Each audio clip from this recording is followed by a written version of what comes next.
Hi everyone, I'm Arnold Morales, and this is Nontraditional, a podcast about succeeding in college and overcoming obstacles that non-traditional students face. Together, we will interview recruiters, scholarship committees, and successful graduates. I will also share personal stories, tips, and how-tos just for you. So stay tuned. Hello, everybody. My name is Abha. Today we're hosting the Community College Engineers panel through the non-traditional college success. I was a community college student as well, hence as a moderator, I do know I can answer a couple of your questions if the panelists aren't able to, which I no doubt they can. So, because we did pick them because they know what they're talking about. And as engineers, they do know a lot about community college experience as well as engineering in general. Today, our panelists are Daniel Botero, Pete Syrak, Corey Elise, and Francisco Gomez, who isn't here just yet. And I'm gonna hand it to the panelists to introduce themselves. How about we start with Pete? Mute there. Pete Syrak. I graduated from the community college, Hillsborough Community College in Tampa, Florida back in '98. Was fortunate enough to receive a full scholarship in Boston University, where I received my aerospace engineering degree, and then subsequently my master's degree in aerospace engineering. And I've been working in aerospace, either design or manufacturing quality since 2001. How about we move on to Daniel? Hey everybody, my name is Daniel. I actually also attended community college before I went to a four-year university. I am not an engineer. I actually just work with a lot of engineers. My job is I work with first generation, minority, and international students, and I help them land jobs. And the vast majority of them are STEM students, and I help them work with their soft skills, their interviewing skills, and their networking skills. Corey? Hi everyone, I'm Corey Elias and I'm actually still in college. So I transferred from community college in California called Saddleback College about a year and a half ago. I'm now at Colorado State University majoring in electrical engineering and I have one more year left. I also work at Lockheed Martin as an intern and this will be my third summer with them. Awesome. I hope to intern with Lockheed, but they just keep rejecting me, but oh well, whatever. Anyway, according to all three of your opinions, what are the advantages or disadvantages of going to community college as an engineer or a non-engineer? Corey, sorry. Yeah, I mean, so I went to a community college that was actually kind of unique in a way since they had a strong emphasis on STEM courses just for anyone really who didn't have an established major. And we also didn't have major paths the same way that maybe other community colleges do. We're trying to follow a pathway into a UC, which is like the University of California system. So what I really liked about community college was that you get to take those general education classes that you would take anyway in a STEM degree or even in a business degree. So those early math classes like calculus, and then taking those English classes, you would have one-on-one feedback with your professor since the classes were much smaller in size. And then versus taking that class at a four-year school, you know, it's a big forum room with like hundreds of people. So at the community college, I really felt like I got to know the professors well and form strong bonds that I still maintain to this day. And I think that just having the experience to do that is huge because as you progress into your career, knowing how to communicate with the people around you at different levels of seniority is something that a lot of people are not comfortable with, especially people who start at a four-year school and are just sitting in a room with 300 other people all day. So I definitely feel that that was one of the benefits of taking courses at community college first. Cool. Daniel? I think, you know, a lot of the advantages at community college is the same type of advantage that you get when you maybe come from diversity, right? And it gives you the ability to turn those disadvantages into advantages. And some of them are, you know, it's a lot cheaper to go to community colleges. Another one is, to Corey's point, you have smaller classes, right? And then if there isn't those organizations that maybe the traditional schools have. It allows you to build those chapters and build those relationships with those organizations as headquarters. And that's going to open a lot of doors for you, because like the organizations like SHIP or other different engineering or STEM organizations are going to want to open new chapters. So I think it's because you might not have the same type of resources the companies recruiting at those schools, that could be turned into an opportunity, because you can be the one that opens the door to those companies and says, hey, we have really talented students here too, check them out. And then you gain so much visibility from that. That's nice. Pete? So I think so. I was a real non-traditional student. I spent 6 years in the Marine Corps before starting college, and the at least at our community college, the average age was I think about 26. So I felt like I was among people like myself, as opposed to if I tried to go to like University of South Florida or something along those lines, I wouldn't have really had people around me that I could relate to and could relate back to me. And so there were a breadth of life experiences that I shared with other students in the classroom that I don't think I would have gotten in a more traditional setting. And so that I guess gave me a level of comfort that I might not have had otherwise. And everything that Corey and Daniel said previously, the small class and everything, those are all extremely applicable, and I echo those sentiments. But just wanted to bring a different additional perspective in that. I mean, I do totally agree. The small classes. I still have a professor who's a friend who I took calculus 2 and 3 with, and he's an amazing person.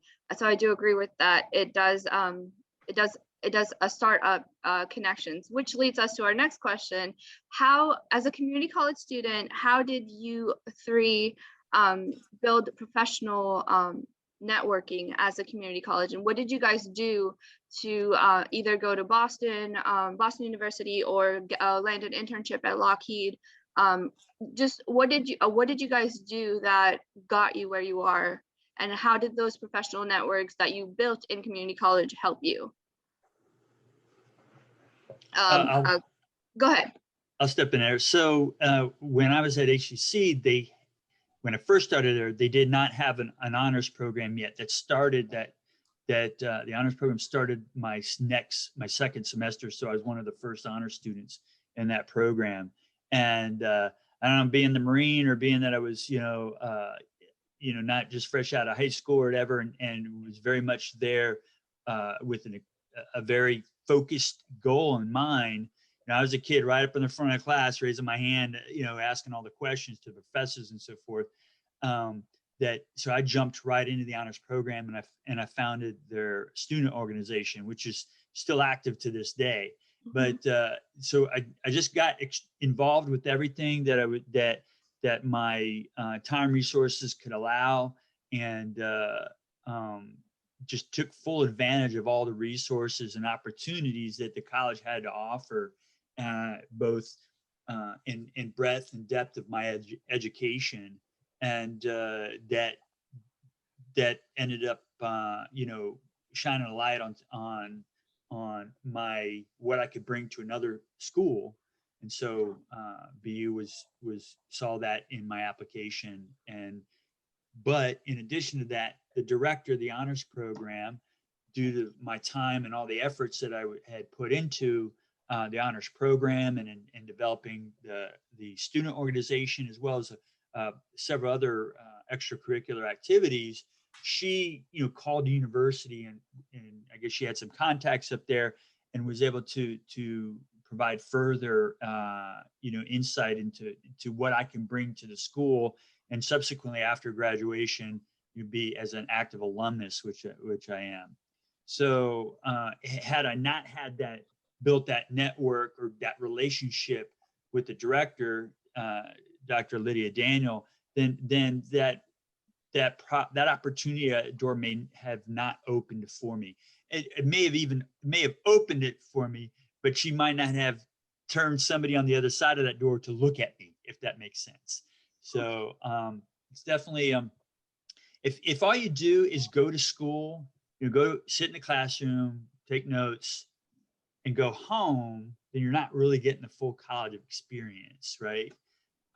So that's whether you're at a community college, you're a non-traditional student or not. That's what's important when you're at college, is to grow as a human being. So definitely take full advantage of all the resources and opportunities. I totally agree.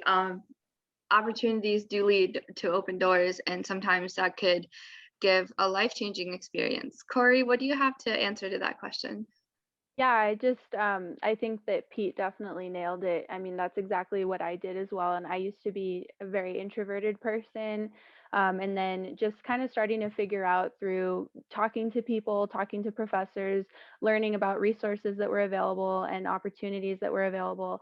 And I found out actually through my calculus professor about a program that's actually only open to community college students interested in aerospace, which is the NASA Community College Aerospace Scholars.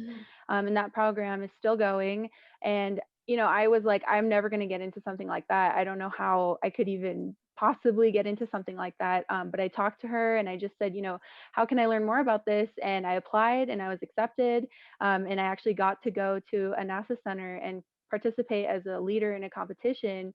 And all these things happened so fast. And just because I kind of just paid attention to what was going on, what people were talking about, and I reached out to my professor. I tried to get involved, like Pete said. And then when I couldn't find the resource I was looking for, I just tried to create it. So because there wasn't a lot of enrollment into that program at Saddleback College at the time, and I was like, man, more people need to know about this. It shouldn't disappear in your email.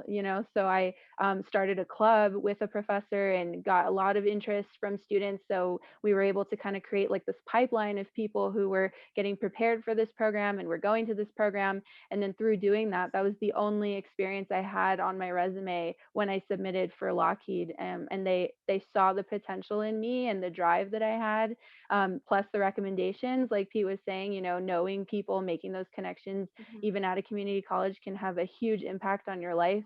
And so one of the professors who taught my Physics 2 class was actually a vice president at Raytheon. And so his letter of recommendation really helped me stand out, I think, in the applicant pool, even though I didn't have the formal 4-year education.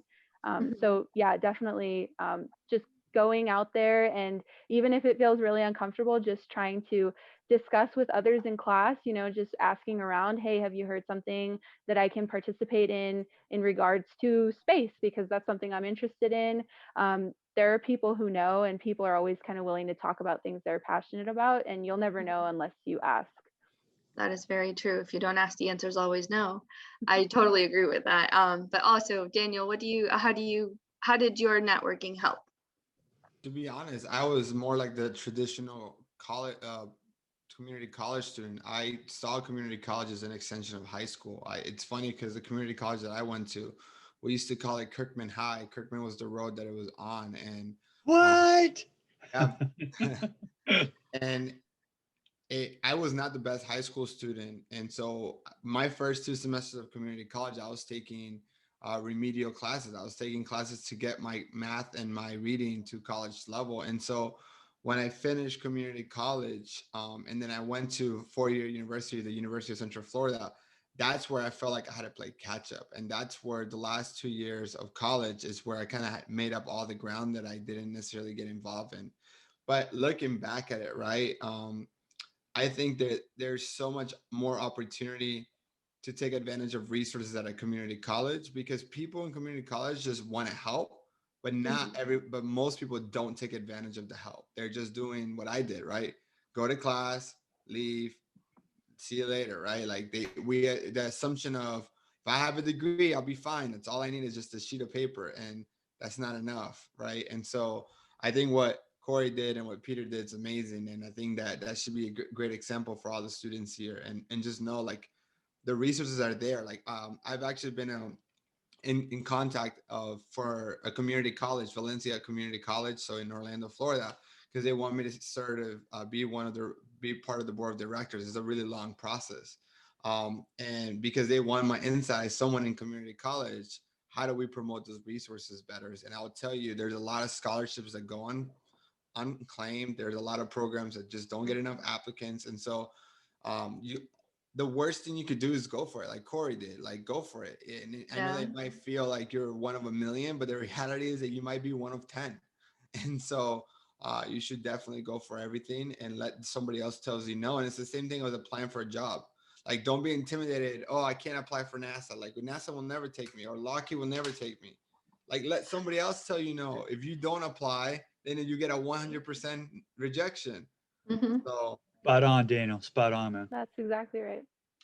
If you don't apply, the answer is always no. So yeah. yeah, that's all. They're all great points. I'm gonna turn it to the panelists to see if they have any questions before I move on to my next question. You can type it in the chat, or you can unmute and ask any question. Going once, going twice. I guess not. Okay. So I do have two other questions for our panelists, which is what did as we do have a couple freshmen in our panelists who are going from high school directly to community college. What did you guys what did you wish that you had known going into your freshman year of college or of community college that helped you and that could help other people? Um, it's not actually. It's not that I didn't know. It's I did know it, and if I could share this with you, maybe I'm hoping Corey and Daniel will will support me on this. But because I was in the Marine Corps, and one of the things that you learn, especially as a non-commissioned officer in the Marine Corps, is you learn how to teach and instruct, and how to speak up. And but in all my schooling in the Marine Corps, because the Marines get schooling too, um, I quickly learned that you have to develop, study groups and people that you your study groups aren't just there to help you study, but they're support groups too.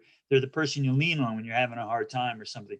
So you need to find those people that aren't necessarily the ones that are fun to party with, but they're the ones that are interested in learning the material as well, that are there for serious reasons.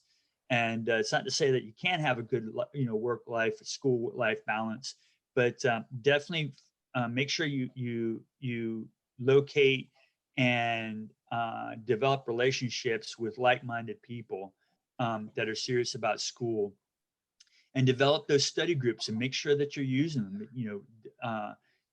Even if you're strong in the subject matter, then take that opportunity to develop those relationships so you can help somebody else, so that when you find a subject matter that you're not strong on, they can help you, vice versa.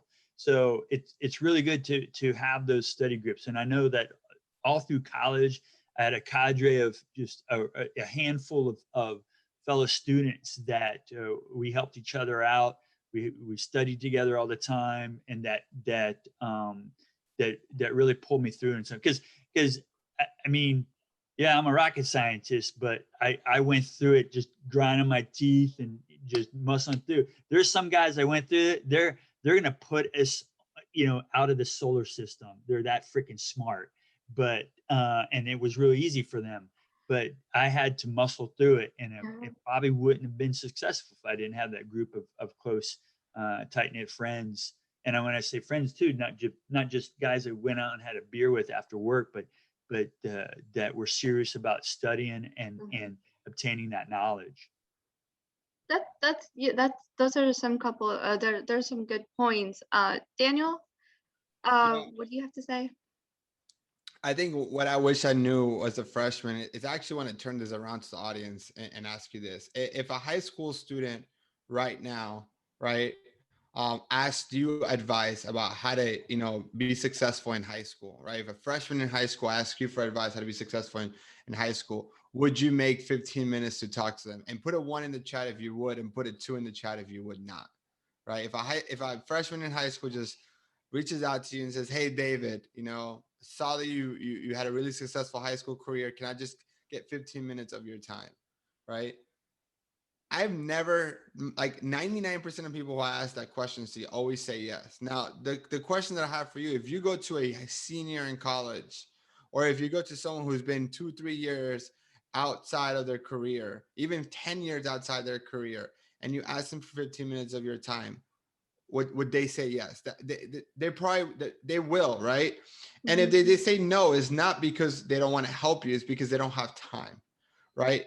But I think is really interesting is like the younger you are, the more people are willing to help you because they see this potential in you. Like I had a girl reach out to me. She's like a sophomore in high school asking me for career advice, right? I generally charge like $200 an hour, but I talk to her for free because I'm like, she's a high schooler. Like, that's awesome. Like, and then, so like, I think it's like the younger you are, just like same thing as how you see the psychology. If a baby comes to you, right, they're more willing to help you. So as a freshman, you have more people willing to help you than if you were a senior in college. And so take advantage of that. And I think it's also really interesting how there's more and more companies opening up specific internships only for underclassmen, like freshmen and sophomores, and they don't get a lot of applicants, right? And so I think is every time you think you have a disadvantage, oh, well, all the internships are for juniors and seniors.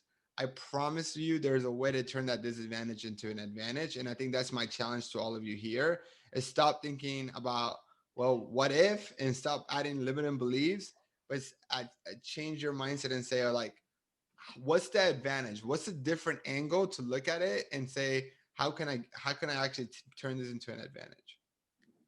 That's a good point. I do know a little bit of the job search and the what ifs. They're always out there already questioning what you have in your mind with the what ifs. Peter, I have there's a question for you.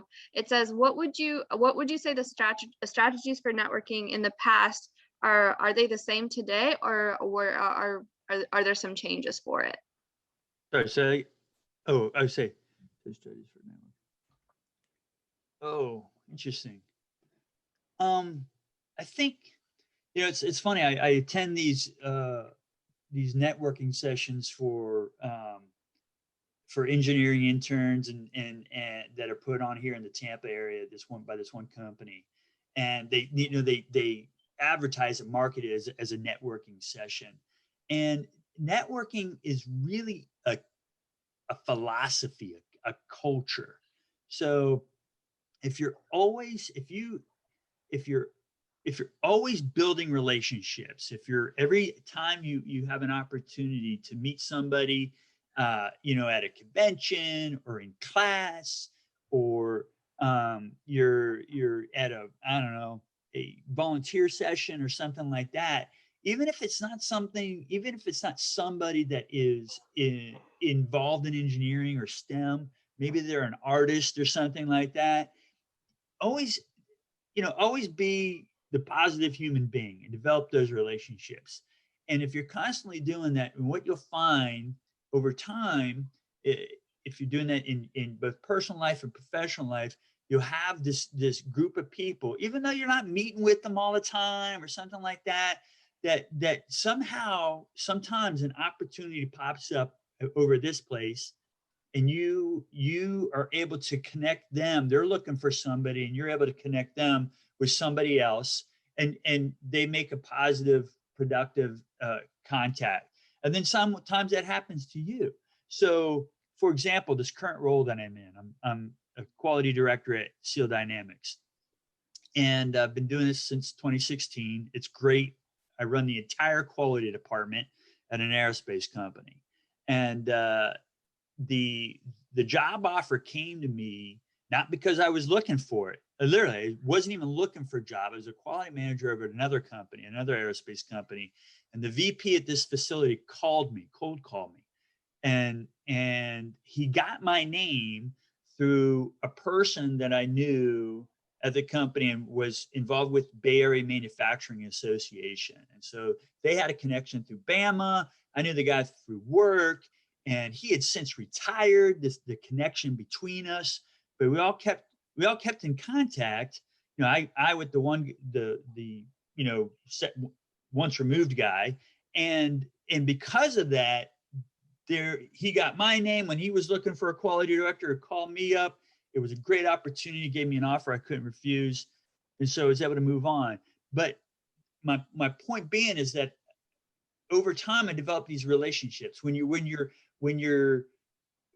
If you think that you're going to go to a quote networking session and make some awesome deal that night with your future, will that happen?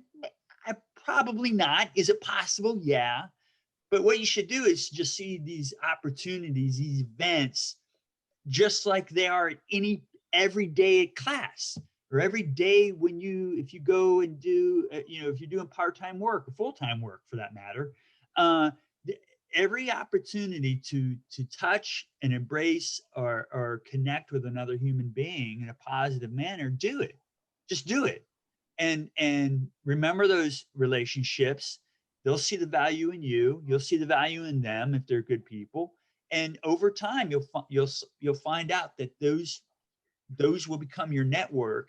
And if you're helping those people in your network, they're going to help you back. It's a little give and it's a little give and it's a little take. So that was a big to answer your question. I don't see that the strategies have changed. The strategies are exactly the same.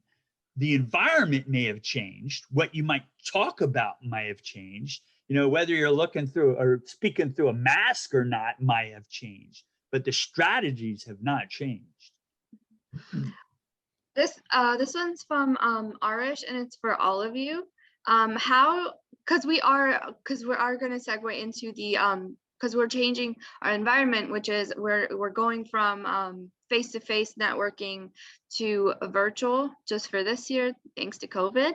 But so the question from Arish is, how do you build the relationships in a virtual environment?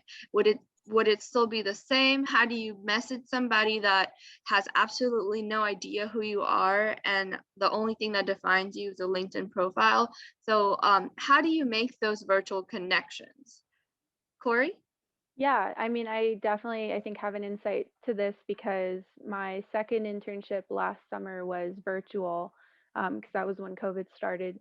And so it was definitely kind of an adjustment. But luckily, I had actually had experience doing an extracurricular program in aerospace, which kind of ties to David's question that I just read, which is called the L Space Academy. And I can post a link to that in the chat later.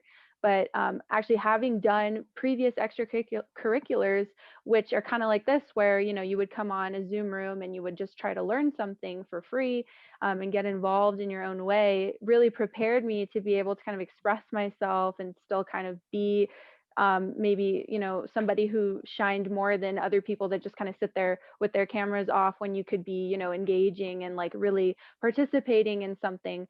And so I actually was looking to transition my role as an intern to another business area at Lockheed Martin last summer for this summer. So I literally just went through, again, it's finding the resources that you have available to you. And so by coming to talks like this, people like me and Daniel and Pete are able to be here and kind of give you some of those resources that you may not have known about to get yourself involved. And so through kind of taking advantage of those, I basically just found a manager that I wanted to work for and just emailed him like a cold, not a cold call, cold email, I guess is like a thing. And I just said, hey, I really want to work for you. Here's why I'm qualified, and kind of gave like a very short summary and then sent my resume. And I just kept kind of being persistent with him until he actually hired me to come on his team. And that was completely virtual without ever meeting him in person, barely meeting him at all. And it kind of just goes back to what Pete was saying, where that networking ability is so important to build, which is why I really think it is an advantage to people to start in community college for the reason I mentioned way back in the beginning of this talk, is that you get those small groups, you get those friends, and you meet those professors, and you're not sitting in this giant hall where you're just another name and another face. You have a real presence, and you can really form those connections that will stay with you forever. But I definitely believe that going and trying as early as you can to put yourself out there, and it can even be something as small as like, when I was trying to get out of my introverted phase, I would just kind of strike up random conversations with people at the grocery store, like waiting in line, just trying to break out of your comfort zone and be yourself with others without fearing judgment. That is exactly how I got to where I am and how I got hired as a freshman in community college to a Fortune 100 company, is by not being afraid of what people's perception of me was, and knowing my own value, and knowing the fact that I can look through my own abilities and resources to get where I want to be in life. Is building that confidence is really the best thing you can do. That is a good point. David, you had a question. Yeah, first of all, thank you all for speaking so far. There's a lot of great insight that's been coming in, so I appreciate everything so far. My question was, I'm currently looking to try to get my first internship in the aerospace industry. Starting from when COVID first happened, I've been being really active, or as active as I can be, on LinkedIn and showing all of my progress as I've been getting experiences, and reaching out to recruiters, project managers, everything that I can to build those connections with people. But one of the main feedbacks that I get from everybody is that I don't have enough experience in the field and the industry right now. So how, and this can go to anybody, how did you leverage any experience that you did have in order to land that first internship or that first role in your dream role that you are in or that you want to get to? I could talk to you. For me and how I've kind of helped the students that I work with do this, and it's understanding how hiring works, right? And understanding that people think they want experience, but if you deep dive enough into the hiring manager's mindset, you understand that the number one thing that they're looking for in interns and recent grads is potential, right? Like they're not hiring an intern to solve how to get a rocket to Jupiter, right? Like it's you're not going to do that as an intern, right? And they're not expecting you to do that as an intern. But what they want is someone that's going to go in, have a work ethic, that's willing to learn, that's willing to like have a right attitude about it, right? Sure, they want some basic knowledge, but you don't need to have other experience to prove that you have that basic knowledge. You can gain that basic knowledge, whether it's through student organizations or whether it's educating yourself or whether it's being on events like this, right? And so one of the things that I am a big fan of creating, which I made this word up, but it doesn't necessarily mean anything.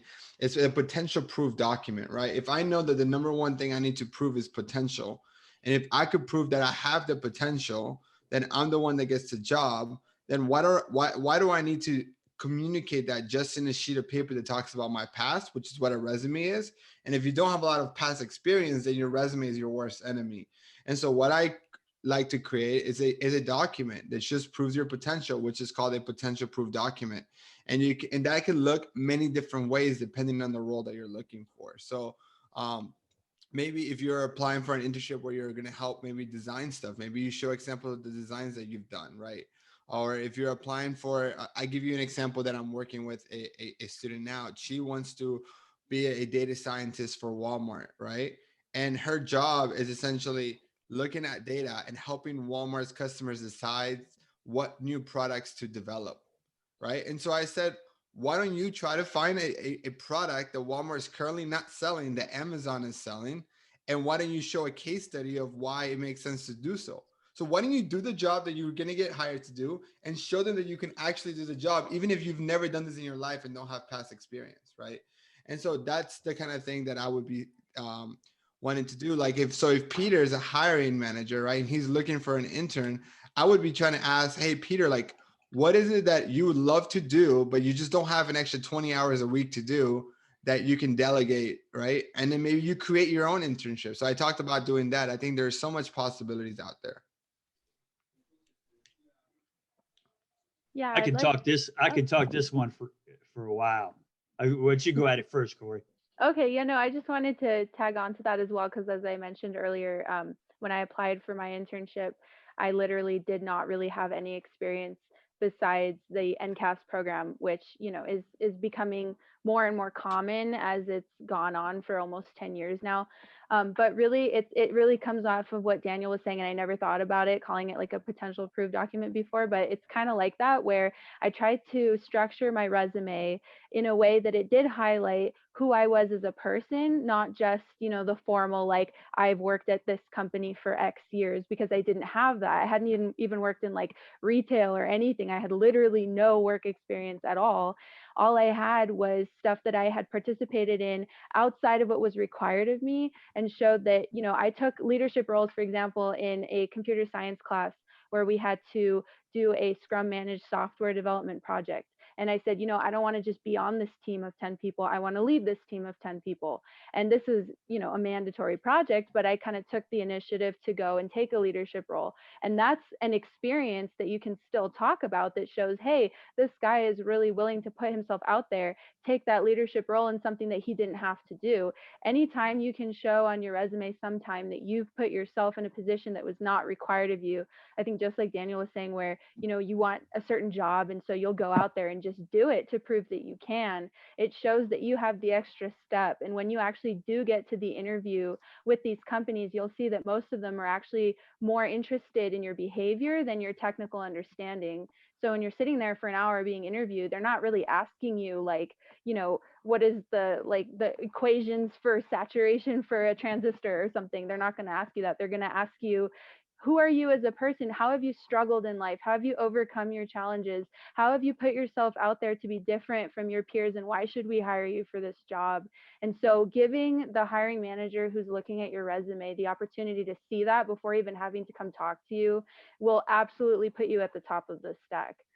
So I hope that helps. Those are some good points. I do have, there is another question from the audience,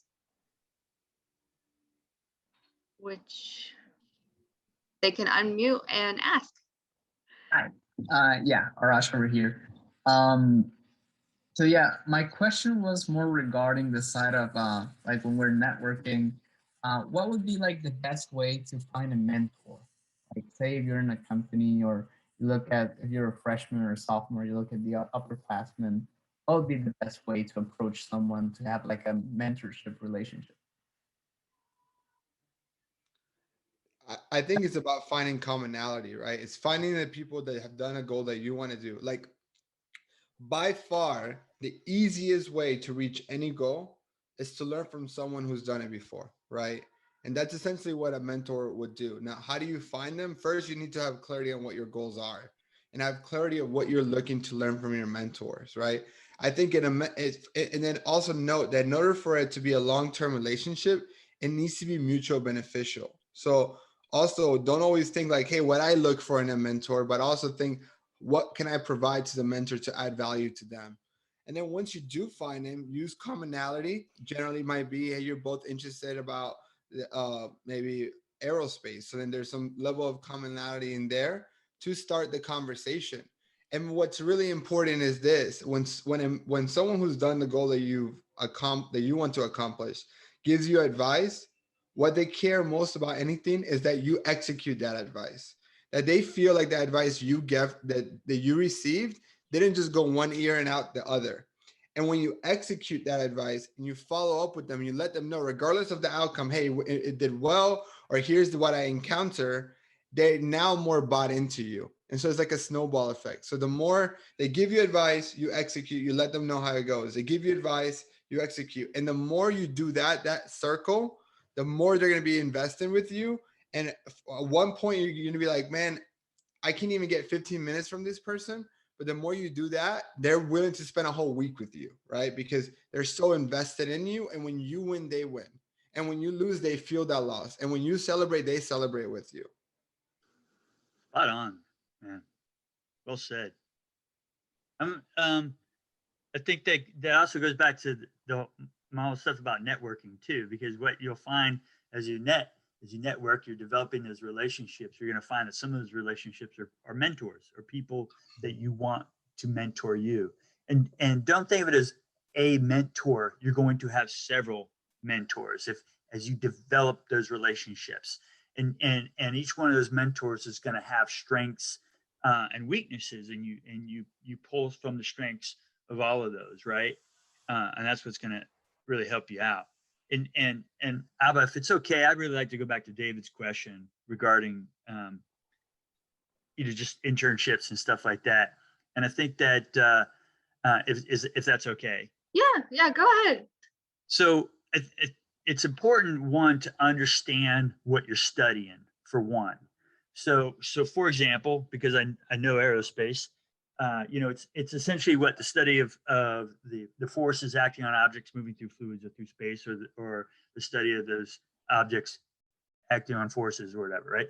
So, and a lot of times we get so wrapped up. And I remember, ultimately when I graduated from Boston University with my bachelor's, I went into GE Aviation and into gas turbine engine, jet engine design.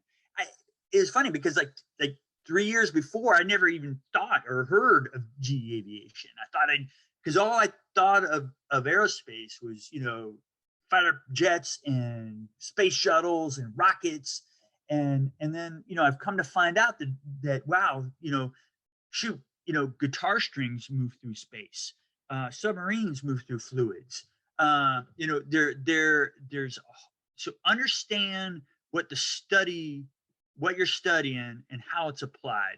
And there's so many different industries. And then when you think about all those different industries that are involved with what you're studying, you'll open up the breadth of companies that you want to even look at. So don't limit yourself to those big Fortune 500 companies. That's where I started, was at GE Aviation. I did my Six Sigma, green belt, black belt program through them and stuff like that. But the best work that I've done and enjoyed has been at companies other than the big ones. I work at a facility, we've got 30 to 35 people at my facility, and I freaking love going into work every day. GE beat the crap out of me. Now, now from an internship standpoint, I happen to run the internship program at my facility, and I look for aptitude and attitude. And so I got no problem with pulling a freshman or somebody that just completed their freshman year, or just completed their sophomore year, to do the work that I do. But I develop a solid internship program. And this is something you want to think about too when you're looking at those different companies. Do they have an internship program? So you go on an internship, are they going to have you sharpen pencils and pour coffee? Or are they going to give you something meaningful to do that you can learn from while you're there? Are they going to offer you an opportunity to get value back from the company as much as the value you're giving to the company? You want to consider those things, because sometimes you can go apply to these big ones and they really don't have an internship program. They'll offer internships, but you go and you work there and the guy's like, yeah, let me try to find something for you to do, right? So don't think that just because they're a big aerospace company, that's where your best aerospace opportunity is. It might be at the yacht manufacturer up the road. I don't know where you live. Maybe they don't have a yacht manufacturer. But my point being is that you got to open up the breadth of where you're going to look for stuff, right? Because what you want in experience is, one, can I apply design? Can I learn in manufacturing? Because it's a big problem with engineers as they come out of engineering school. They know how to design. They don't know how to build stuff worth a damn. So if you can learn manufacturing, it's gonna shoot you through the roof with regards to your value when you come out of engineering school. If you know how stuff is made and you can make it yourself, that is a really big plus. So definitely look at small manufacturing, little mom and pop shops that, hey, and tell them, just as Corey and Daniel pointed out, what kind of value can you offer over 2 or 3 months? Hey, look, all those little need to get to it or like to get to it projects that they can't get to. Hey, you can walk in there and do those little tiny projects that they can't get to, that need to get done, So there's a whole breadth of opportunity out there that a lot of engineering students don't even look at, because they're not thinking about it on those terms. They're not thinking about, there's a lot of aerospace science behind oils and pipelines, or behind boat design, are behind anything that moves through a fluid or vibrates from heat and thermodynamics and stuff like that. So definitely open up and look at all those other opportunities that most people wouldn't even consider, you know. Like right behind me, this is actually a picture of our warehouse. We're the company I work for. We're an aftermarket distributor and design, reverse engineer aircraft parts for the aftermarket industry, commercial aircraft. I mean, you wouldn't imagine there'd be aerospace guys working here, but hey, we do. You know, that's the thing about it. So there's a lot of things out there that people wouldn't even consider. There's an opportunity, wouldn't even bother to go knock on the door because they're too myopic in their view. So make sure you're opening that up. That's some good advice. Start small and then go big, kind of what I got from it. But Arnold has a question for the panelists. Yeah, I asked this question in the chat and I got a lot of responses from students. Was what was your biggest obstacle as a transfer student, and how did you overcome it?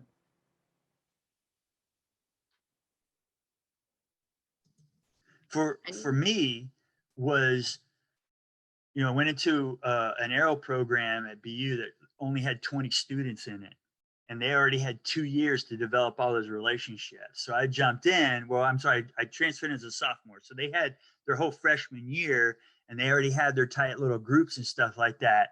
And you know, I came in, I was a bit gregarious and like, who's this guy? He's coming up on our business here, right? So that trying to you know get into and take part in and break through those barriers and be a part of those study groups that have already formed and stuff like that. That was the biggest challenge for me. Go ahead, Corey. No, I was going to say I definitely agree with that. I transferred in so it was really strange because I had AP credits from high school, and then I had about 58 credits from community college. And so I was like, okay, so what do I do with all of these credits that basically qualify me as a junior, and then transferring from California, which has kind of a different curriculum for engineering than Colorado, where I am now. So I know somebody mentioned earlier in the chat, one of the struggles is definitely finding someone that will take those credits. And that is definitely something that I struggled with. And that's actually how I ended up where I am, is finding a school here that, you know, I could still work for Lockheed and I could go to school here that would take all my credits. And so, you know, sometimes it doesn't work out. Sometimes you kind of just have to start over, but it all ends up being worth it because you have that background already. So, you know, I would say, like, if you do get in a position where you want to transfer to a school and they're just not taking some of your classes, what I was able to do was petition. A lot of times you can petition in your school as well to get that credit to apply, because really in the end of the day, schools and the industry are similar in the way that they just want you to kind of understand how to learn. And if you've really gleaned the useful information out of a certain course, you can convince somebody that you understand that, and you can still expedite the process for yourself. So I'm basically, the point of what I'm trying to say is, don't let it kind of dissuade you from transferring to a school that you really want to go to, because they have the kind of qualifications that you're looking for in your education. And something that I tell people a lot is, when they're considering transferring to a school, it's the same thing as considering where you want to work in your job, in a way that you're kind of interviewing them at the same time, because it's a mutual relationship from the school that you're going to. You want to go somewhere that you feel that you can get the most out of the money you're paying for your education. And that goes for the job and the internship that you want as well. Like Pete was saying, some people really do well in smaller companies that maybe you don't get paid as much, or it doesn't have the same prestige as working for one of the top aerospace companies out there. But it's all about what you want from the company, or what you want from the school. So that was kind of one of the things that I struggled with in the beginning, was just like, I just want these credits to transfer. But as I started to get to know the people who worked at the school, you know, and I won't say the other school I was considering, but I had a serious financial problem coming to school just based on family issues. I basically had like no financial support from my family, and I wasn't making any money. So I was just trying to figure out, like, how can I even afford college to pursue my dreams? And so one school that I applied to would take all my credits, but I was like, okay, I need some help with tuition assistance. And they're like, okay, fill out this form. Do you qualify for situations A through G. And I'm like, no, none of these qualify. Okay, well, then we can't help you. You can't afford college. And that was it from them. And then versus the school I'm going to now, where I was approached by a real human being who valued me being there, wanted me to come to the school, wanted me to learn and contribute. And they told me, of course, we'll accommodate your situation because we're willing to listen. We have a community of people. So it's just kind of all about, you know, even if you don't get to do the whole college tour thing that maybe like average high schoolers do, because I didn't, you still can do that for yourself. And it's important not to cut corners when you're choosing where to go and when you're transferring, that you know that you have the ability to put yourself higher on a pedestal and transfer those credits, even if they tell you no in the beginning. That is some good advice. I did not know that. I mean, I am a senior now, but that wouldn't help. But that's some good advice. Do we have any more questions for the panelists? I know I don't, but we do have our fourth panelist that just arrived a couple minutes ago. So Francisco, do you want to introduce yourself and talk a little bit about your experiences at community college? Yeah, sorry guys, I was driving home from work. It was a long day, but hi, my name is Francisco Gomez. I am a project engineer for Evolution Spine. It's a medical startup. We make spine products for the medical field.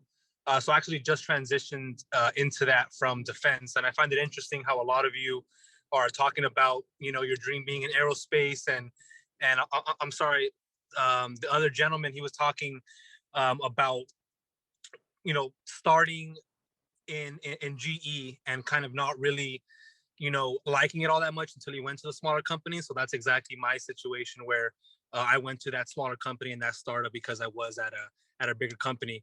But just a little background for myself. So I went to East Los Angeles College, which is in like in the Los Angeles area. Did 3 years there, and I transferred to UC Irvine, got my bachelor's in mechanical engineering there. Within that time frame, I got an internship at UCLA, working in their mechatronics and controls laboratory. The year after that was at USC's Rocket Propulsion Laboratory, and then right after, the following year after that, was at Cummins Incorporated. They make diesel engines. So I think just from what I got, I think the biggest advice that I can give for, you know, at least going from community college to transferring to a four-year university is just to have confidence in yourself. It's so easy to go in there and not really believe in yourself, because like a lot of others were saying, you're going in there with a lot less knowledge per se, a lot less classes, you know, a lot less of the culture on campus, the ambiance with professors, the interfaces between professors and students. So you're going in there at a real disadvantage. But for me, just kind of reminding myself that I made it up until this, you know, up until this point throughout community college.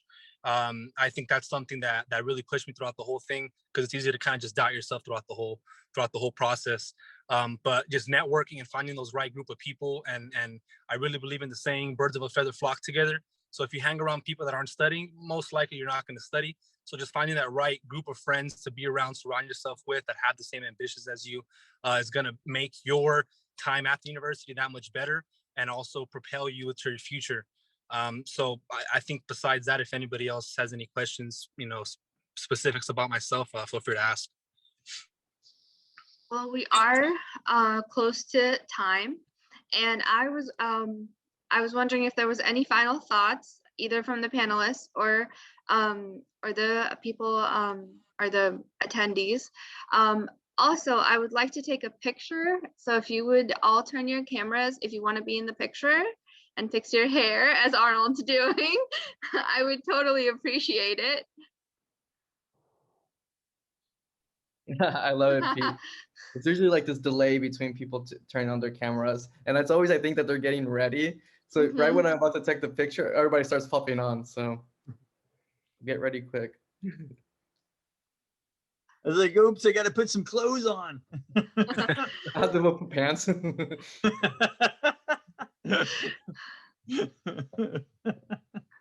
That's funny, Francisco. I would often do the freshman orientation at BU, and one of the things I would always say is like, "Hey, birds of a feather flock together." Mm-hmm. You better find some good group of friends. Yeah.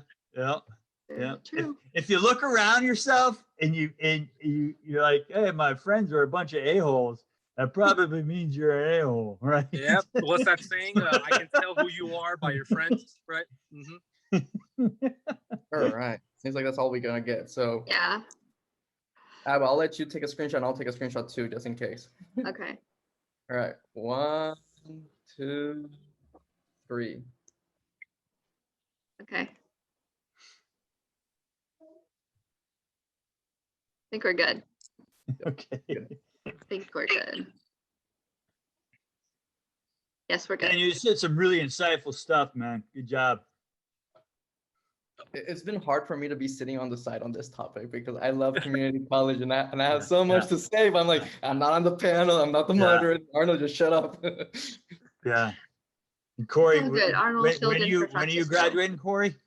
I graduate in a year. Awesome. And which Lockheed Martin facility are you working at? I work at Waterton campus, over like south of Denver in Littleton, Okay. Colorado. Yeah. Right on. Right on. Yeah, I recently applied to Lockheed and I got rejections all over the place. Over here in I counted in 125 Oldfarm? rejections for myself, so it's all right. Oh, more's coming in every day. And I'm like, okay, well, move on. Next one. That's the only way to do it sometimes. That is true. Thank you all for being here. I totally appreciate it. We are at time, and if you have any questions, you can follow me on LinkedIn and I can answer them, and you can follow our panelists on LinkedIn as well. You can follow our page of Non-Traditional College Success, and there's a couple links in the chat that go towards a database that I've created for hiring managers and a list of companies that are aerospace.